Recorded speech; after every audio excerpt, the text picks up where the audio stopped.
Samba Sundays. Shout out to Quintessência, but today we're looking into Quarteto in si. The quartet was a girls group originally formed by four sisters named Cibele, Silene, Sinara, and Siva. They were originally from Bahia, and their artistic career started when they moved to Rio and started performing at the local bars there in 1959.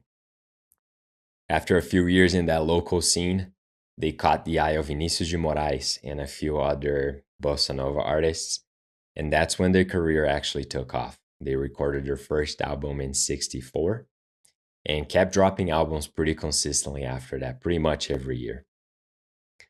Quarteto in si is mainly a bossa nova group, which gives us the opportunity to talk a little bit more about what that actually is and what's the difference between bossa nova and samba.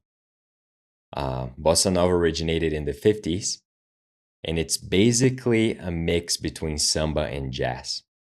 It makes it for a mellower, more chilled out version of samba. And at the time, as something new and exciting, it had a really important role in pushing samba forward. Samba was already pretty well established, but it was kind of stagnant at the time, and bossa nova emerged in that context as a subgenre of samba. And again, as something new and exciting, helped push samba forward at the time. And a lot of artists surfed that wave, including Quarteto in si and Vinicius de Moraes, we mentioned already today.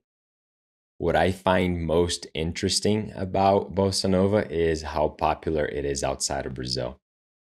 I would go as far as saying that it's even more popular than samba itself. I think a lot of that popularity stems from the jazz influence, which was already a very familiar sound to a lot of people outside of Brazil. The same way that in Brazil we view bossa nova as samba with a touch of jazz, I feel like outside of Brazil, people view bossa nova as jazz with a touch of samba. But regardless of how we define it, Quarteto in si was part of that conversation. They were actually pretty popular outside of Brazil as well.